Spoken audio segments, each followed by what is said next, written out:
नमस्कार दोस्तों, मैं प्रदीप कुमार आपका बिहार इंस्टीट्यूट पे एक बार फिर से हार्दिक स्वागत करता हूं, अभिनंदन करता हूं। एग्ज़ाम जो है हरियाणा पुलिस का बहुत ही कम समय रह गया है, बहुत ही जल्द कंडक्ट होने वाला है फीमेल कांस्टेबल का 18-19 सितंबर को। और हरियाणा पुलिस मेल कांस्टेबल का एग्ज़ाम भी जो है आने वाले समय में, बहुत ही नज़दीकी समय में आपका एग्ज़ाम कंडक्ट करवाया जाएगा। तो इन सब बातों को ध्यान में रखते हुए हमने जो है बिहार इंस्टीट्यूट की तरफ से एक एग्ज़ाम दर्शन सीरीज़ स्टार्ट की है, जिसमें आपको एग्ज़ाम हूबहू एग्ज़ाम की तरह प्रैक्टिस करवाई जाएगी। जैसे क्वेश्चन एग्ज़ाम में पूछे जाएंगे उसी बिहाव पर जो है आपसे क्वेश्चन पुटअप किए जाएंगे और उनका सॉल्यूशन करवाया जाएगा। आप अलग अलग टाइप के जब भी क्वेश्चन करोगे तो उससे ये अंदाज़ा लग जाएगा कि भाई इस प्रकार के क्वेश्चन एग्ज़ाम में आएंगे और एग्ज़ाम में बहुत ही ज़्यादा बेनिफिट होगा आपको। उन क्वेश्चनों को करने के बाद में ज़्यादा से ज़्यादा जो है क्वेश्चन की प्रैक्टिस करेंगे और काफ़ी बच्चों तक जो है इस सेशन को पहुंचाना है, इसका फ़ायदा जो है बच्चों को पहुंचाना है। यही जो है बिहार इंस्टीट्यूट की पहल है। ठीक है भाई, तो आगे बढ़ते हैं हम पहले क्वेश्चन की तरफ। ज़्यादा समय हम न लेते हुए इस सेशन की शुरुआत कर रहे हैं, तो पहले क्वेश्चन की तरफ बढ़ते हैं। पहला क्वेश्चन क्या है, अब देखो पहला क्वेश्चन दिया गया है कि भाई ये जो क्वेश्चन है आपका कौन से टॉपिक से है, डाइस से। सभी बच्चों को पता होगा कौन से टॉपिक से है, डाइस से है भाई। ठीक है, डाइस टॉपिक से है। तो इस क्वेश्चन के अंदर आपको ये पता होना ज़रूरी है कि सबसे पहले डाइस कितने प्रकार के होते हैं। डाइस अपने पास दो ही प्रकार के होते हैं। डाइस कितने प्रकार के होते हैं, दो प्रकार के होते हैं। कौन कौन से होते हैं, एक होता है साधारण पासा बोलते हैं डाइस को। क्या बोलते हैं भाई, डाइस को क्या कहते हैं, पासा। ठीक है, तो एक होता है साधारण, दूसरा क्या होता है मानक पासा।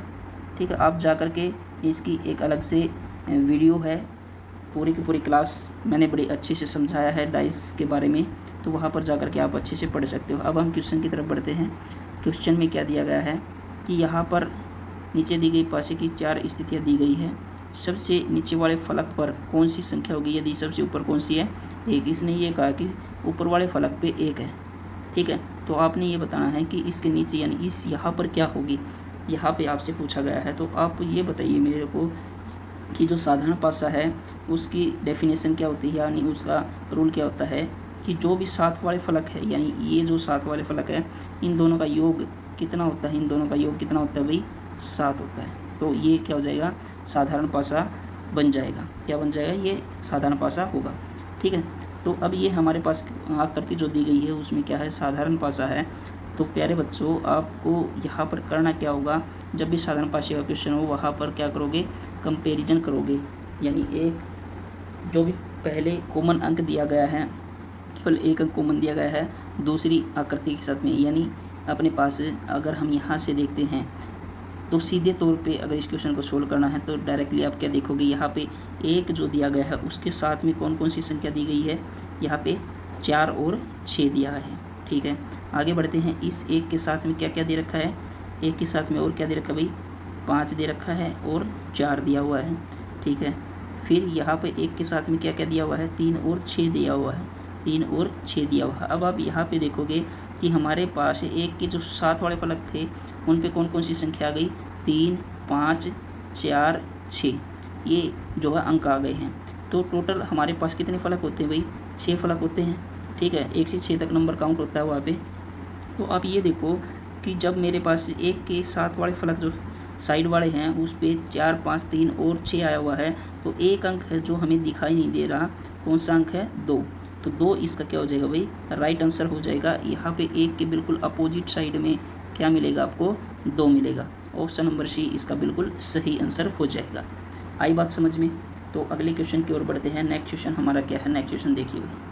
आप जो है इस आपको करना क्या है कि जहाँ पर भी आपको ये डाउट हो कि मेरा ये टॉपिक क्लियर नहीं है, वो जो है आप टॉपिक क्लियर ज़रूर करना भाई। ठीक है, यूट्यूब से जहाँ से मिले, बुक से मिले, कहीं से मिले, वो टॉपिक आपको क्लियर करना है, तब जा कर के आपका पूरा का पूरा सिलेबस कवर होगा। अभी भी समय है प्यारे बच्चों, पढ़ना है आपने, अच्छी मेहनत करनी है। ठीक है, एग्ज़ाम ज़रूर क्लियर होगा, मेहनत किसी की बेकार नहीं गई। आगे बढ़ते हैं नेक्स्ट क्वेश्चन की तरफ। अब यहाँ पे नेक्स्ट क्वेश्चन में क्या दिया गया है, दिए गए प्रश्नों विकल्प से संबंधित अक्षर संख्या को चुनिए। यानी आपने यहाँ पर क्या बताना है कि संबंधित अक्षर संख्या चुनी हुई, यानी अपने पास क्या है कि ये एक वर्ड दिया गया है, यानी क्या है, प्रिंटिंग वर्ड दिया गया है। इसी वर्ड से दूसरा वर्ड ये बनाया गया है। कोडिंग डिकोडिंग का आपका ये क्वेश्चन है, ठीक है। कोडिंग डिकोडिंग में भी ये क्वेश्चन आता है। एक यही क्वेश्चन आपको एनालॉगी जो टॉपिक है सादृश्यता वाला, उसमें मिलेगा, ठीक है। तो यहाँ पे इसको इस तरीके से लिख रहे हैं, तो बताना ये है प्रोटोकॉल को कैसे लिखा जाएगा, ये क्वेश्चन हमसे पुट किया गया है। तो आप ये देखो, जो प्रिंटिंग यहाँ पर लिखा गया है, जो प्रिंटिंग लिखा गया है, इसी को क्या लिख रहा है, RP NIITGN ये लिखा हुआ है। तो यहाँ पे आप देखोगे कि भाई इन्हीं से जो है लेटर से ये दूसरा वर्ड बनाया गया है, तो P का इधर हो गया और ये क्रॉस। इसका मतलब आपको एक चीज़ समझ में आ गई होगी, यहाँ पे क्या किया गया है, हर एक लेटर को क्या किया गया भाई, क्रॉस किया गया है, ठीक है। हर एक लेटर को क्या किया गया है, क्रॉस किया गया है। तो उसी प्रकार से अगर आप प्रोटोकॉल का लिखोगे तो एग्ज़ाम में हमने टाइम की तरफ भी ध्यान देना है, टाइम हमने बचाना है वहाँ पर। अगर टाइम बचाओगे तभी जो है, ये नहीं है कि आप एक क्वेश्चन के ऊपर 3 से 4 मिनट लगा दिया और वो क्वेश्चन भी नहीं हुआ, वो 3-4 मिनट खराब भी होगी। दूसरा, आप जो है एक क्वेश्चन पे 4 से 5 मिनट लगाने लग रहे हो, तब जा करके एक क्वेश्चन हुआ, तो वो भी कोई जो है कंपटीशन मायने नहीं रखता। तो अब इस क्वेश्चन को हम एलिमिनेशन से भी निकाल सकते हैं। आप स्टार्टिंग में देखोगे RP दिया हुआ है, एक जगह PR दिया हुआ है, लेकिन लास्ट में अगर आप देखोगे तो हमारे पास चेंजिंग है। आपने वही चीज़ देखनी है क्वेश्चन में जहाँ पे चेंजिंग हो। अगर मैं चेंजिंग करता हूँ तो लास्ट में क्या बनेगा, LO बनेगा। फर्स्ट ऑप्शन और C ऑप्शन जो दिया गया है, A और C में OL दिया गया है, जो कि क्या हो जाएंगे, गलत हो जाएंगे। इसी प्रकार से अगले क्वेश्चन में, अगले जो ऑप्शन है, ऑप्शन में क्या दिया गया है, LO दिया है, LO। स्टार्टिंग में भी RP है, लेकिन चेंजिंग कहाँ पे है, TO और OT में है। तो यहाँ पर ये इस तरीके से क्रॉस हुआ, ये इस तरीके से, यानी क्या बनेगा, TO बनेगा, RP TO। Option number D इसका बिल्कुल राइट आंसर हो जाएगा। बताइए समझ में, ठीक है। इस तरीके के क्वेश्चन की प्रैक्टिस करके आपने ज़रूर जानी है। अगले क्वेश्चन की तरफ बढ़ते हैं। अगला क्वेश्चन हमारे पास क्या दिया गया है, एक बार इसको रफ कर देते हैं। अगला जो क्वेश्चन है, बहुत ही अच्छा क्वेश्चन दिया गया है प्यारे बच्चों। इसमें आप ये देखो कि भाई 20, इसने क्या लिखा है, 20 लिखा हुआ है। 20 से क्या बना रहा है,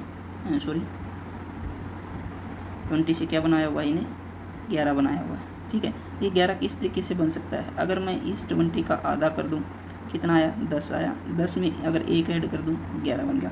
उसी प्रकार से यदि 102 जो दिया हुआ है उसका मैं हाफ कर दूं, कितना हुआ, 51, और इसमें 1 ऐड कर दूं, कितना हो गया, 52। इसका राइट आंसर हो जाएगा। तो 52 ऑप्शन में दिया हुआ है, ऑप्शन नंबर A बिल्कुल सही है। अगले क्वेश्चन की तरफ बढ़ते हैं भाई।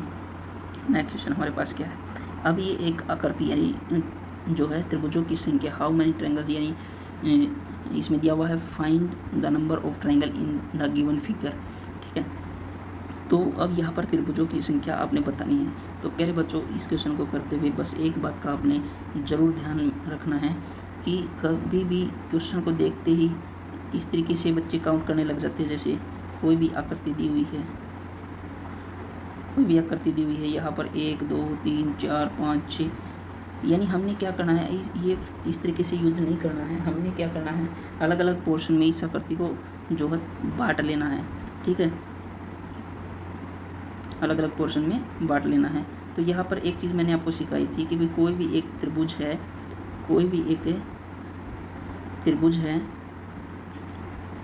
जैसे एक त्रिभुज का पोर्शन ले लेते हैं। कोई भी एक त्रिभुज है और उसमें ऊपर से कोई भी लाइन ड्रॉ की जाती है, ठीक है। इस तरीके से शीर्ष से कोई भी लाइन ड्रॉ की जाती है। तो यहाँ पर 1 2 3 4 5 हम इस तरीके से नंबर डाल लेते हैं और सभी को क्या कर देते हैं, ऐड कर देते हैं। जितना भी अपने पास आता है, यानी वो जो सम आएगा उनका, वो क्या हो जाएगा, हमारा आंसर हो जाएगा। इसी प्रकार से हम यहाँ पर देखेंगे इस आकृति के अंदर ये इतना सा जो पोर्शन है, ये बड़ा, ये यही तो है। तो इसमें भी हम नंबर डालेंगे 1 2 3 और 4। तो 4 3 7 2 9 1 10, यानी जो ये वाली आकृति है इसने हमें कितनी त्रिभुजें दी हुई, 10 दी है। इधर वाली जो है वो हमें कितनी देगी, 1 और 2 दोनों को ऐड करेंगे कितनी देगी, 3 देगी। ठीक है, उसी प्रकार से जो बीच वाली बड़े वाली है, ये वाली जो आकृति है, ये वाली यहाँ से लेकर के यहाँ तक है, ये भी हमें कितनी दे देगी, 1 2 दोनों को ऐड करेंगे कितनी देगी, 3 दे देगी भाई। ठीक है, अब बात करते हैं यहाँ पर इस पोर्शन के अंदर एक त्रिभुज हमें ये यहाँ से लेकर के यहाँ तक मिल गई। ठीक है, ये वाली त्रिभुज, और एक त्रिभुज यहाँ से लेकर के यहाँ तक ये त्रिभुज। ठीक है, एक और एक कितनी होगी भाई अपने पास, 2 त्रिभुजें होगी, एक ये वाली और एक ये वाली। ठीक है, 2 त्रिभुजें हमारे पास ये होगी। अब बात करते हैं इधर वाले पोर्शन में, हमने अभी तक कितनी त्रिभुजें इसमें से ढूंढ ली है, 10 3 13 3 16 16 और 2 18 त्रिभुजें हमारे पास आ चुकी है। इसका मतलब ये तो कन्फर्म हो चुका है कि ऑप्शन नंबर डी इसका सही होना है, क्योंकि 11 16 और 14 दिया हुआ है। फिर भी हम काउंट करेंगे आगे की तरफ बढ़ के। अब यहाँ पे देखो, एक त्रिभुज ये वाली यहाँ से लेकर के ये वाली ये त्रिभुज। ठीक है, ये त्रिभुज यहाँ पे बनने लग रही है।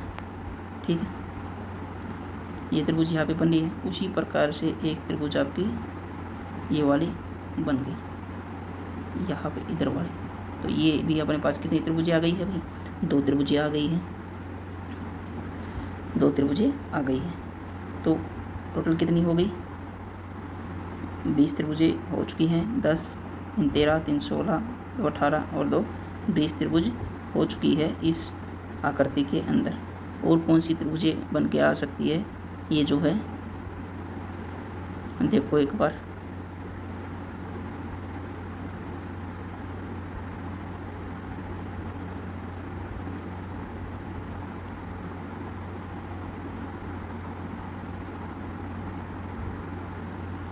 और इसमें कौन सी कहाँ से त्रिभुज और निकल के आ रही है। अगर आपको जो है जहाँ पर भी दिखाई देने लग रही हो तो एक बार कमेंट बॉक्स में ज़रूर आंसर करना कि कहाँ से त्रिभुजें और बन के आ रही है। ठीक है, कहाँ से त्रिभुज और बन के आ रही है ये आपने कमेंट बॉक्स में ज़रूर लिखना है। तो इसमें जो है राइट आंसर क्या हो जाएगा, 20 तो हमने काउंट कर ली, 1 या 2 जो है और 2 निकल के और आ सकती है इसके अंदर। कहाँ से आएंगी वो जो है आपने हमें बताना है। ठीक है, एक बार फिर से स्टार्टिंग से जो है इसको जो है काउंट करते हैं भाई, एक बार फिर से काउंट करते हैं कहाँ पे थी। तो ये देखो, बच्चे कहेंगे नहीं भाई 22 नहीं हो रही, तो एक बार काउंट कर लेते हैं क्या जाता है काउंट करने में। तो 10 तो इधर वाली ने दे दी थी हमें, और इस वाले पोर्शन ने हमें कितनी दी थी, 3 दे दी थी। ठीक है, इधर की बात कर रहे थे, एक ये वाली त्रिभुज थी, एक ये वाली थी, तो टोटल 2 यहाँ से निकल के आ गई थी, और 3 त्रिभुजें यहाँ से निकल के आ गई थी, 1 2 और ये हो गई 3, दोनों को ऐड करने पर 3। ठीक है, ये हो गया। फिर अपने पास ये जो लाइनें इधर जा रही थी यहाँ पर, इसमें से हमें क्या मिली थी, एक त्रिभुज, और वापस इधर से ये करेंगे तो दूसरी त्रिभुज, 2 त्रिभुज यहाँ से हमें मिल गई थी। और कौन सी त्रिभुज रहती है,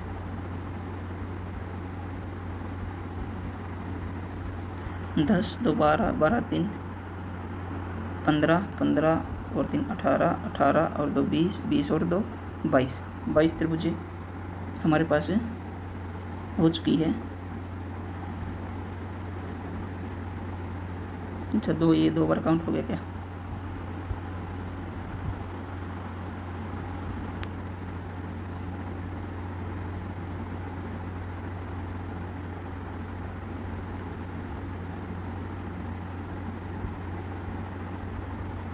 तो ऑप्शन नंबर डी इसका बिल्कुल सही हो जाएगा। इसमें 22 या 22 से अधिक त्रिभुजें भी बन सकती हैं इस आकृति के अंदर। अगले क्वेश्चन की तरफ हम बढ़ते हैं। अगला क्वेश्चन क्या है, देखो ये है, if the alphabets are any serially numbered one of the answer given below has meaningful, यानी आपने क्या करना है, जो ये अंक दिए हुए हैं इनको जो है वर्णमाला के अक्षरों के क्रमानुसार अंक प्रदान किए गए हैं, और इनको जो है एक सार्थक शब्द निहित होगा इनको अरेंजमेंट करने पर, वो आपने बताना है। तो यानी जो पहला ऑप्शन दिया गया है उसमें अगर मैं देखूं तो ई REHACE, ये बना है। तो क्या एक सार्थक यानी मीनिंगफुल वर्ड है? नहीं है, तो ये गलत हो गया। बी ऑप्शन की तरफ देखते हैं, TEACHER,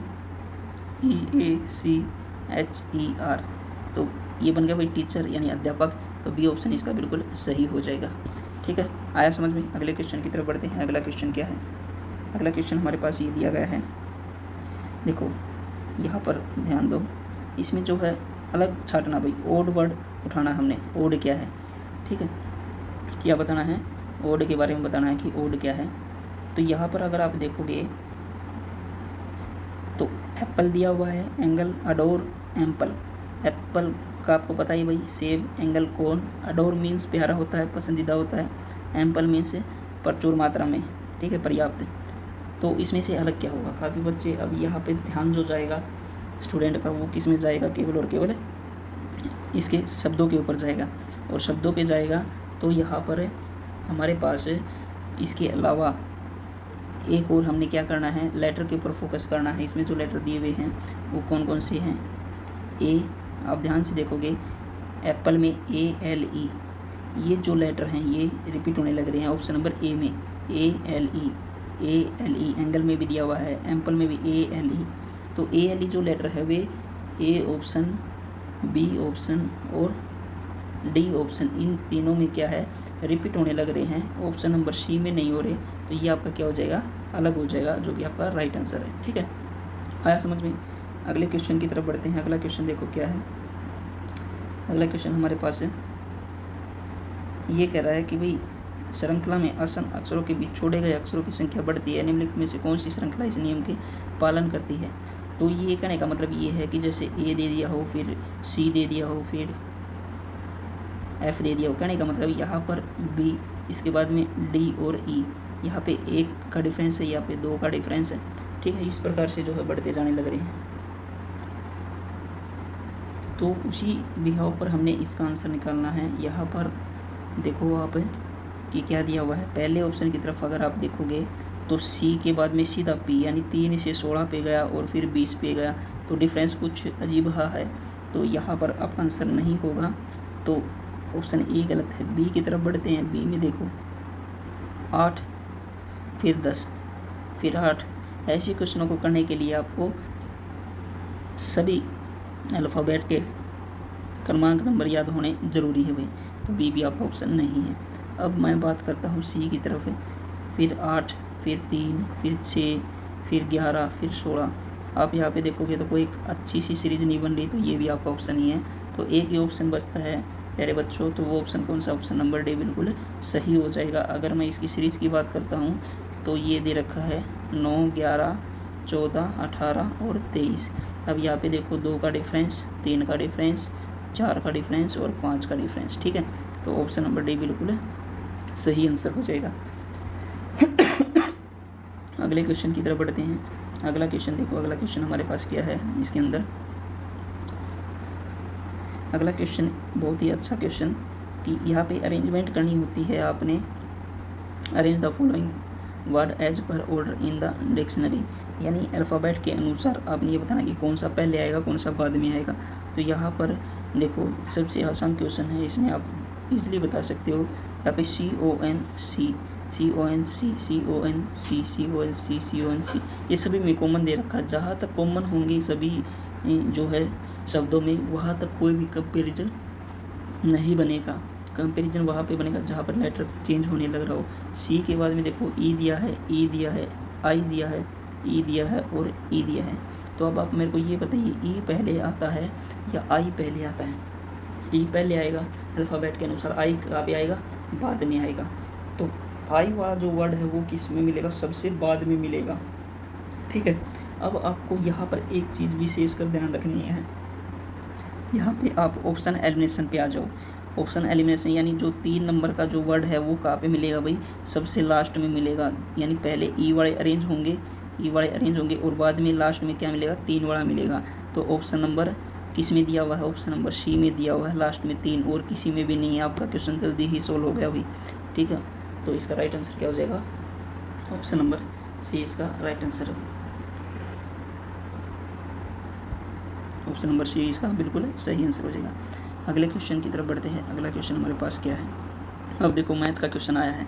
ये कह रहा है कि किसी धनराशि में 12.5% की दर से 3% वार्षिक दर ब्याज धनराशि से, ये कह रहा है साधारण ब्याज धनराशि से 3500 रुपये कम है, धनराशि बतानी है।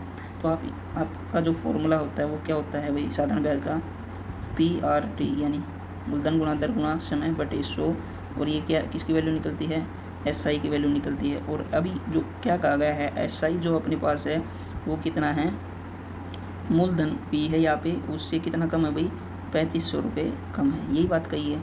और ये कि SI हो गया, और आगे है P हमने निकालना है यहाँ पे, और ये दर हो जाएगी 12 दूनी 24 और 25 बटे में 2, और इससे आगे आप करोगे तो समय दे रखा है 3 वर्ष, ठीक है। और अपॉन कितना आ जाएगा 100, 25 से कम 25 चौका 100, ये होगा 4 दूनी 8, 8 की मल्टीप्लाई इधर करोगे तो ये बन जाएगा 8P, ये हो गया 0 0 0 और 8 3 24 और 4 28, ठीक है। इधर क्या बन जाएगा अपने पास 3P, ठीक है। तो 3P इधर आएगा, और ये माइनस का 28,000 इधर चला जाएगा, ये आपका क्या बन जाएगा 5P इजिकल टू 28,000, और 5 से इसको काटोगे तो 5 25 3 छिके, और ये हो जाएगी 00, यानी P की मूलधन की वैल्यू क्या आई अपने पास है 5600 रुपये, ऑप्शन नंबर सी में दिया गया भाई, 5600 रुपये ऑप्शन नंबर सी में दिया गया है। तो ये इसका बिल्कुल सही आंसर हो जाएगा। आया कुछ समझ में, बिल्कुल इजी क्वेश्चन है, लेकिन आपने वहाँ पर जो है ज़्यादा ओवर कॉन्फिडेंट भी नहीं होना है और मायूस भी नहीं रहना है कि भाई क्वेश्चन नहीं बना। अगर आप स्टेटमेंट अच्छे से पढ़ते हो तो आपका सॉल्यूशन जल्द ही हो जाएगा। आप ये क्वेश्चन आपने पहले भी कर रखे हैं, लेकिन केवल और केवल अगर आप पजल होंगे तो ये क्वेश्चन नहीं बनेंगे, ठीक है। तो इसलिए पजल नहीं होना है एग्ज़ाम के दौरान। अगले क्वेश्चन की तरफ बढ़ते हैं। हमारे पास अगला क्वेश्चन क्या दिया हुआ है, अब यहाँ पे देखो 15 आइटा अपॉन 100, इकाई का अंक क्या होगा। काफ़ी बच्चे यहाँ पे तुक्का लगा के आएंगे, लेकिन बहुत ही इजी क्वेश्चन है। यहाँ पे दिया गया है 15 आइटा अपॉन में 100, इसमें आपसे पूछा गया इकाई का अंक क्या होगा। तो अगर मैं यहाँ पे ये लिखता हूँ 5 आइटा, इसका मतलब क्या है 5 गुणा में 4 गुणा में 3 गुणा में 2 गुणा में 1 अपॉन में तो मैंने कहा ही नहीं। तो इसका मतलब ये आइटा का मतलब ये है कि पीछे की ओर मल्टीप्लाई करते चलना हमने।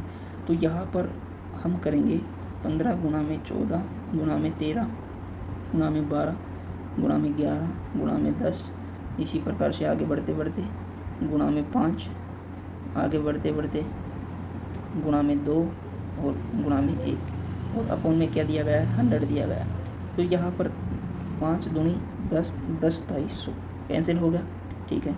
अब आप एक बात ध्यान में रखना, कहीं पर भी मल्टीप्लाई में अगर 5 गुणा में 2 आपको मिलता है तो ये क्या बन जाएगा 10, और किसी की भी 10 के साथ कितनी ही भी बड़ी जो संख्या क्यों ना हो, जैसे मैं ये कहता हूँ 5 7 3 2, इसकी मल्टीप्लाई 10 के साथ करूँगा तो इकाई का अंक अपने पास क्या बन जाएगा 5 7 3 2 0, इकाई का अंक क्या बनेगा 0। उसी प्रकार से यहाँ पे अगर आप देखोगे 2 ये रहा और 5 ये रहा, वैसे अगर आप पूरी की पूरी मल्टीप्लाई करोगे 15 12 कितना हो जाएगा 180, और 180 की किसी के साथ भी करोगे तो वहाँ पे क्या होगा 0 इकाई का अंक आएगा। ऑप्शन नंबर किस में दिया गया है, ऑप्शन नंबर डी में दिया गया है, जो कि बिल्कुल सही है। ऑप्शन नंबर डी 0 आ जाएगा इसका आंसर, ठीक है।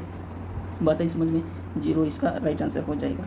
अगले क्वेश्चन की तरफ बढ़ते हैं। अगला क्वेश्चन देखो क्या दिया गया है, 4b का स्क्वायर 1/b का square is equal to 2, then 8b cube plus में 1/b क्यूब की वैल्यू क्या होगी, ये आपसे पूछा गया है, ठीक है। तो अगर हमें यहाँ पे ये वैल्यू फाउंड आउट करनी है तो आप ध्यान से देखोगे तो ये किसकी वैल्यू है, ये किसकी वैल्यू है, ये वैल्यू है 2b का क्यूब लिख सकता हूँ मैं, प्लस में 1/b का क्यूब लिख सकता हूँ, इसको ये लिख सकता हूँ, ठीक है। तो अगर हमें इसकी 2b का क्यूब प्लस में 1/b का क्यूब की वैल्यू निकालनी है तो उससे पहले हमारा जो फर्स्ट एम होगा वो हमारा क्या रहेगा भाई, सबसे पहला एम क्या रहेगा हमारा देखिए 2b प्लस में 1/b, 2b प्लस में 1/b, इसकी वैल्यू मैं क्या करूँ, फाइंड आउट कर लूँ, इसकी वैल्यू फाइंड आउट कर लूँ। ठीक है।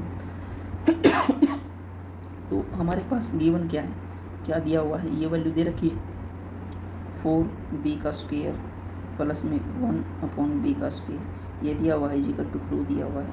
तो इसको मैं क्या लिख सकता हूँ, इसको ये लिख सकता हूँ 2b का स्क्वायर प्लस में 1/b का स्क्वायर प्लस में जो है ये अपने पास क्या होगा, a का स्क्वायर प्लस b का स्क्वायर।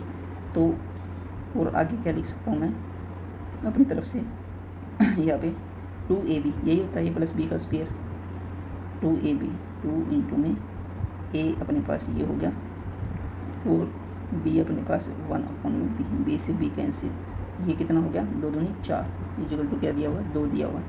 ठीक है। तो अब यहाँ पे हम क्या करेंगे, 2b का स्क्वायर प्लस में 1/b का स्क्वायर और ये क्या हो गया +4, अगर इधर +4 है तो उस तरफ भी हम क्या कर देंगे भाई, +4 ही कर देंगे, कोई फ़र्क पड़ेगा इससे, नहीं पड़ेगा। लेकिन हमारा जो है इससे क्या होगा, हमारा फॉर्मूला क्रिएट हो जाएगा, क्या हो जाएगा कि भाई 2b प्लस में 1/b, इस सारे का अगर स्क्वायर करूँगा तो इसकी वैल्यू क्या बन जाएगी, 6 बन जाएगी। ठीक है। अगर इस अंडर को मैं हटाऊँगा तो इसकी वैल्यू क्या हो जाएगी, 2b प्लस में 1/b और इक्वल टू क्या हो जाएगा, √6।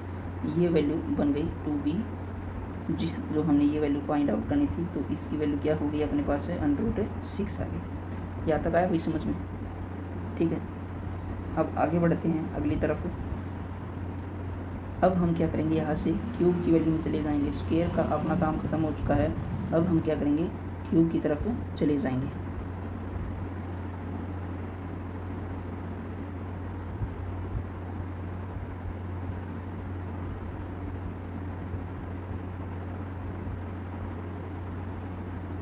तो अगर मैं इसको जो है एक बार इसको रफ कर देता हूँ, इस साइड वाले पोर्शन को, क्योंकि हमने वैल्यू निकाल ली है 2b प्लस 1/b की वैल्यू निकाल ली है। ठीक है। एक बार इसको रफ कर देता हूँ, इधर दूसरा पोर्शन आपका आ जाएगा फिर से। तो नीचे सोल्व करते हैं, इसकी वैल्यू अपने पास अगर मैं यहाँ पे कर दूँ 2b प्लस में 1/b, इस सारे का अगर मैं क्यूब करता हूँ तो इधर भी क्या हो जाएगा, √6 और इस सारे का क्यूब। ठीक है। तो इस फॉर्मूले को खोलेंगे तो a प्लस b का क्यूब का फॉर्मूला क्या होता है, a का क्यूब प्लस में b का क्यूब प्लस में 3ab, 2b/1/b और इंटू में क्या होता है a प्लस b, तो 2b प्लस में 1/b। ठीक है। और इसकी जो वैल्यू है वो हम पुट कर देंगे और ये अपने पास क्या बन जाएगा, 6/6। इसकी वैल्यू हम ये वाली पुट कर देंगे, ये वाली वैल्यू पुट कर देंगे। तो पुट करने पर अपने पास क्या बनेगा, 8b का क्यूब प्लस में 1b का क्यूब प्लस में 6/6 equal to a, equal to क्या हो जाएगा 6/6, ये बन जाएगा भाई। ठीक है। अब ये वाली जो चीज़ है इधर जाके क्या हो जाएगी, माइनस की हो जाएगी, माइनस की होगी तो इससे ये कैंसिल हो जाएगा, और कैंसिल होने का मतलब इसमें से ये घटेगा तो क्या बन जाएगा, 0 बन जाएगा। और यही चीज़ हमें यहाँ पे चाहिए थी कि 8b का क्यूब प्लस में 1/b का क्यूब की वैल्यू क्या होगी, 0 हो जाएगी। ये आपका क्या आ गया भाई, ये क्या आ गया, आंसर आ गया। ठीक है। तो ऑप्शन नंबर ए इसका बिल्कुल सही आंसर हो जाएगा। अगर आपको समझ में नहीं आया हो तो वीडियो को दोबारा से जो है रिवर्स करके आप देख लेना, आपको अच्छे से समझ में आ जाएगा। ठीक है। आगे बढ़ते हैं अगले क्वेश्चन की तरफ।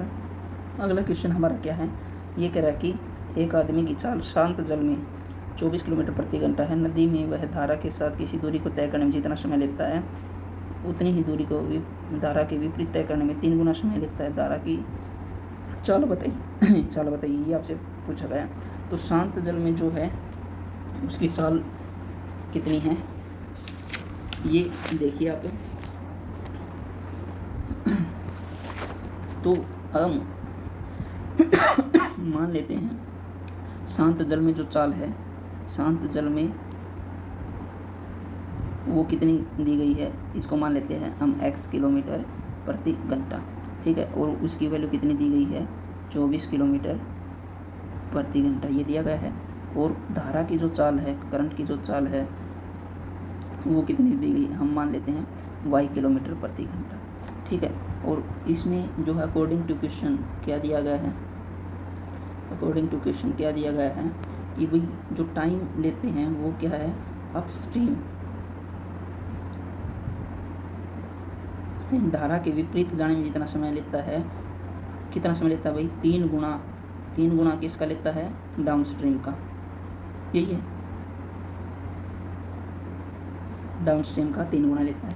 तो यहाँ पे देखिए अपस्ट्रीम में जाएंगे तो हम क्या करते हैं, डिस्टेंस अपॉन में x माइनस वाई, यही फॉर्मूला होता है, और इक्वल टू 3 इंटू में डाउनस्ट्रीम का क्या हो जाएगा, डिस्टेंस अपॉन में x प्लस में y, यही है।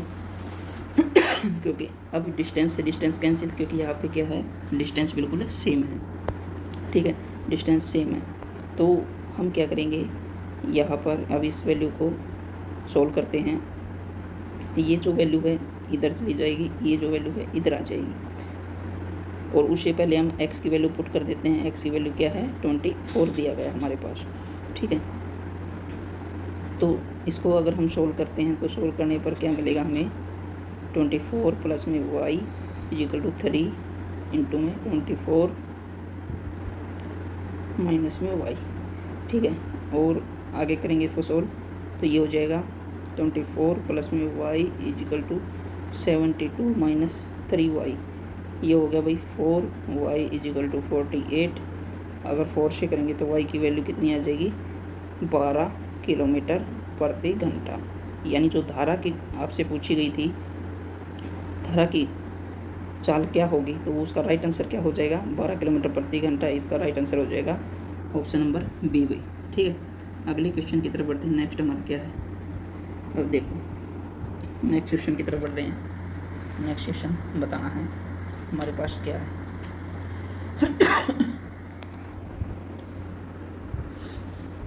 ये कह रहा है कि 100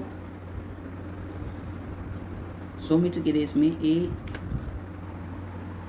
9 किलोमीटर प्रति घंटा की चाल से भागता है। वह बी को 10 मीटर का स्टार्ट देता है, फिर बी को 10 सेकंड से हरा देता है। बी की चाल ज्ञात कीजिए। बहुत ही अच्छा क्वेश्चन है, ठीक है। ऐसे क्वेश्चन आपने जो है थोड़ा सा दिमाग लगा करके फिर करना होगा। अगर यहाँ पे देखो, मैं मान लेता हूँ कि बी की जो स्पीड है वो, बी की चाल जो है यहाँ पे मैं मान लेता हूँ कि भाई x किलोमीटर प्रति घंटा है, ठीक है, x किलोमीटर प्रति घंटा है। और स्पीड ऑफ ए, अगर मैं मान लेता हूँ भाई ए की चाल दे रखी है, ए की जो चाल है वो दी हुई है, कितनी है, 9 किलोमीटर प्रति घंटा, ये दिया हुआ है। अब यहाँ पे एक ये लाइन मान लेते हैं, ये कितने की है, 100 मीटर की है। ए यहाँ पे खड़ा हुआ है, बी यहाँ पे खड़ा हुआ है, ये इसका जो डिफरेंस है वो कितने का है, 10 का है। अगर ये 10 है तो ये इधर कितनी रहेगी, 90 रहेगी, ठीक है। तो आप ये बताइए, जो टाइम जो है ए कितनी दूरी तय करेगा, 100 मीटर की दूरी तय करेगा ए 100 की करेगा। तो जो टाइम लेगा, टाइम ए कितना लेगा भाई, डिस्टेंस अपॉन स्पीड, यही होता है। 100 मीटर की रेस है और अपॉन में कितने सेकेंड, कितने किलोमीटर चाल है उसकी, 9 किलोमीटर प्रति घंटा है। मीटर में है तो यहाँ पे किलोमीटर का मीटर बना लेंगे, मीटर पर सेकेंड चाल बना लेंगे। 5/18 से इसको क्या कर देंगे, मल्टीप्लाई कर देंगे। तो 9 1 9 दूनी 18, 5 से करोगे तो ये गया 20 पे, और ये जो 2 है ये ऊपर चला जाएगा, मल्टीप्लाई हो जाएगा, तो 20 दूनी 40 सेकेंड क्या आ जाएगी, एक ही चाल आ गई, एक ही चाल आ गई। फिर वो क्या कर रहा है आगे कि भाई ए जो है 10 मीटर का स्टार्ट देता है, ए जो है बी को 10 मीटर का स्टार्ट देता है, यानी ए 10 मीटर का स्टार्ट देता है और बी को 10 सेकंड से हरा देता है। यानी बी बाद में पूछता है, ए यदि 100 मीटर को 40 सेकंड में कवर कर लेता है तो बी उसको 10 सेकंड बाद में पूछता है वही स्थान पे, हालांकि उसने बेशक से 10 मीटर का स्टार्टअप लिया हो। तो बी टोटल कितना समय ले लेगा, टाइम, बी का टाइम कितना आ जाएगा, ये अपने पास किसका था, ए का टाइम था, ये बी का। तो 40 सेकंड प्लस में 10 सेकंड से हार जाता है, टोटल कितनी होगी 50 सेकंड। ठीक है, 50 सेकंड। और बी दूरी कितनी तय करता है, केवल 90 मीटर। तो यहाँ से आप स्पीड निकालोगे, यानी चाल निकालोगे किसकी, बी की। तो बी की चाल निकालोगे तो क्या आ जाएगा कि भाई 90 मीटर की दूरी तय करता है डिस्टेंस अपॉन टाइम। टाइम कितना लिया 50 सेकंड। ठीक है, और किलोमीटर ये पूछा है, किलोमीटर में ऑप्शन दिए गए किलोमीटर प्रति घंटा, तो गुना में क्या हो जाएगा 18/5। ठीक है, अब इसको काटेंगे तो ये हो जाएगा 9 162/25। अगर हम इसको अगर ये इसको यदि सोल्व करेंगे, सोल्व करने पर हमारे पास आंसर क्या जाएगा, आंसर आ जाएगा 6 सही 12/25। ये इसका right answer, option number D बिल्कुल सही हो जाएगा इसका, ऑप्शन नंबर डी बिल्कुल सही हो जाएगा। ठीक है, अगले क्वेश्चन की तरफ बढ़ते हैं। अगला क्वेश्चन देखिए हमारे पास क्या है। अगला क्वेश्चन जो है ये रहा। ये क्या रखा, किसी समबाहु त्रिभुज में किसी आंतरिक गुमनाम बिंदु से तीनों भुजाओं पर लंब डाले गए जिनकी लंबाई या क्रमशः। तो ये कह रहा है कि कोई एक त्रिभुज है, ठीक है, ये एक समबाहु त्रिभुज यानी जिसकी तीनों भुजाएं बराबर हों। ठीक है, और वहाँ पर कोई बिंदु है, कोई पॉइंट है, कोई भी गुमनाम बिंदु है, उससे क्या कहा गया, बिंदु से तीनों भुजाओं पर लंब डाले गए, यानी इस भुजा पे भी लंब डाला गया, इस भुजा पे भी लंब डाला गया और इस भुजा पे भी लंब डाला गया, ये कहने लग रहा है। ठीक है, तो ये कह रहे हैं कि लंब डाले गए जिनकी लंबाई क्रम से क्या थी, मैं ये कह देता हूँ, इनको पॉइंट के नाम दे देता हूँ, ये ए, ये बी और ये सी, ये डी, ये ई पॉइंट और ये एफ पॉइंट, और पी से यहाँ से वो पॉइंट था जहाँ से लंब डाले गए। ठीक है, अब आप यहाँ पे देखोगे तो ये जो है इसने क्या दिया गया है, यहाँ पर पी डी इसकी भुजा की लंबाई दी हुई है, जो लंब डाले गए हैं इनकी लंबाइयाँ दी गई है। ठीक है, तो या तो इसको जो है पूरा का पूरा सोल्व करोगे क्वेश्चन को, तो आप जो है सोल्व करोगे तो मैं सोल्व करके आपको बता देता हूँ, या फिर आप इसका डायरेक्टली अगर आप करना चाहो तो डायरेक्टली भी एक फॉर्मूला है, डायरेक्टली आप करोगे तो यहाँ पर आपका फॉर्मूला क्या होगा, डायरेक्टली फॉर्मूला क्या होगा कि 2/√3 इंटू में लंबों का योग, ये इसका फॉर्मूला है। ठीक है, इससे आप जो है क्वेश्चन को बिल्कुल आसानी से सोल्व कर लोगे। 2/3 इंटू में लंबों का योग 3 इंटू 3 प्लस में 2√3, 3√3 प्लस में 2√3 प्लस में 4√3, ये दी। तो अब यहाँ पर इसमें से कॉमन क्या आएगा, √3 को मैं बाहर ले लेता हूँ। तो अगर √3 को मैं बाहर ले लूँगा, ये बाहर चला गया, तो बाहर वाले से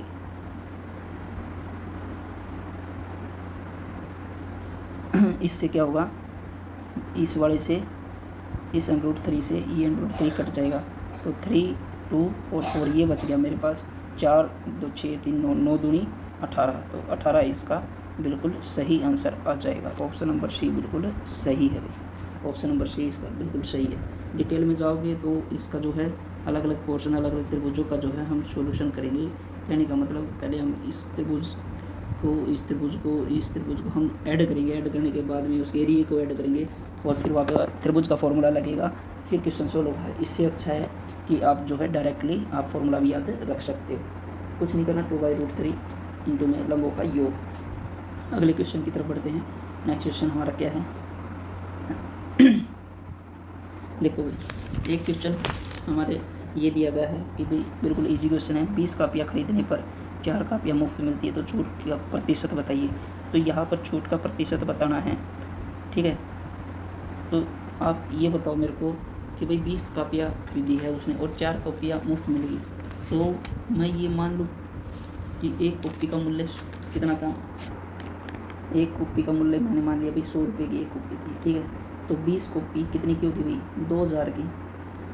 तो और 4 कॉपियाँ वो मुफ्त देने लग रहा है, तो 4 कॉपियाँ का मूल्य कितना हो जाएगा, 400। उसने 400 रुपये की क्या दे दी, इसका मतलब छूट दे दी, 4 कॉपी मुफ्त दे दी या 4 कॉपी का मूल्य जो है उसने घटा दिया, बात बराबर है, ठीक है। तो इसका मतलब उस पर मार्क प्राइस कितना था, अंकित मूल्य वहाँ पे कितना था, 2400 रुपये था, 2400 रुपये था। और छूट उसने कितने की दी है, 4 कॉपियाँ जो मुफ्त दी है वो छूट में दी है, तो 400 रुपये की, 400 की छूट 2400 के ऊपर मिला। वो परसेंटेज निकालने के लिए ये हो गया 4 एकम 4, 4 के 24, 2 से 3 50, 50/3 कितना आ जाएगा, 16 सही 2/3%। ये इसका बिल्कुल सही आंसर हो जाएगा। तो ऑप्शन नंबर बी बिल्कुल सही आंसर है, ठीक है। तो कह रहे दोस्तों ये अपने पास कुछ क्वेश्चन थे। एक क्वेश्चन रहता है आपका, ये जो है आपने सोल्व करके बताना है कि इसका राइट आंसर क्या आएगा। अगर ऐसा क्वेश्चन आपको एग्ज़ाम में देखने को मिलता है तो इस क्वेश्चन को जो है बताना है कि इसका राइट आंसर क्या आएगा, ठीक है। अगर आपको कंटेंट अच्छा लगा, क्वेश्चन जो है SI के एग्ज़ाम में इस तरीके से पूछे जा सकते हैं, ठीक है। अलजेब्रा से, इंटीग्रेशन से, डिफरेंशिएशन से ये क्वेश्चन पूछे जा सकते हैं। तो आपको इन क्वेश्चन को भी तैयारी करनी है। तो आप जो है इस सेशन को, इस क्लास को ज़्यादा से ज़्यादा अपने दोस्तों के साथ शेयर ज़रूर करें। और आने वाली जो क्लास है वो आपके लिए बहुत ही बेनिफिशियल रहनी है। आपका जो है अलग अलग पोर्शन वाइज हम प्रैक्टिस करेंगे। जैसे हिंदी और इंग्लिश की एक वीडियो हो जाएगी, एक क्लास हो जाएगी, और हरियाणा जीके के अलग से, साइंस का पोर्शन प्लस में कंप्यूटर का पोर्शन, इस तरीके से हम क्लास वाइज करेंगे अलग अलग पोर्शन में पेपर को डिवाइड करके। और जो है इससे आपको काफ़ी जो है इंटरेस्ट भी बनने वाला है। आपको वीडियो को जो है अंत तक देखा करो ताकि हर क्वेश्चन आप बारीकी से सीख सको। ओके बच्चे, थैंक यू। आप सभी के साथ आप जो है इस सेशन को सभी दोस्तों के साथ शेयर करना। अगले जल्द ही दूसरे नए सेशन के साथ, नए सवालों के साथ में हम जल्दी मिलते हैं। तब तक के लिए नमस्कार, जय हिंद, जय भारत, वंदे मातरम। आपका दिन शुभ रहे, आप अच्छी तैयारी करते रहो, यही आशा करते हैं, ठीक है। बिहार इंस्टीट्यूट की तरफ से आप सभी को शुभकामनाएं। आने वाले एग्ज़ाम जल्द से हो और जल्द से आप जो है नौकरी पास हो, ठीक है।